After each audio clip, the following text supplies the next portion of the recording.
My name is Randy Valiente. I am a comic book writer and artist. I am a product of a comics workshop noong 1988. Historically kasi, ang comics naman talaga ng Filipino, American influence yan.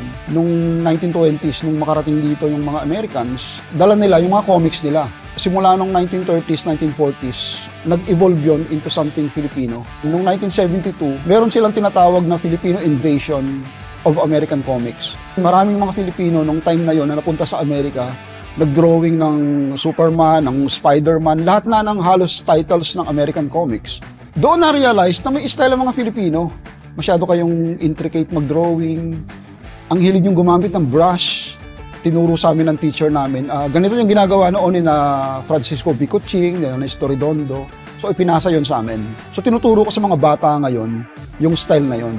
May ginagawa kasi akong workshop na ang tawag ko Hagod.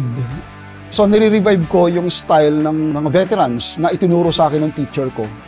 Meron kasing tinatawag ang mga matatanda noon na kinukutkot. Yung simpleng drawing, kinukutkot isa-isa yan. Mahilig tayong mag-hobby. Baka may influence yung ganun eh. Hindi naman siya uniquely Filipino, pero karamihan ng gawa ng mga Filipino, maraming ganun. Mahirap ipaliwanag by words. Kailangan makita mo kung paano kinukutkot yung drawing. Sadly, nung bumagsak yung comics sa Pilipinas, nawala na rin kasi yung practice na ganun. Lalo ngayon kasi digital na yung mga nagdo-drawing.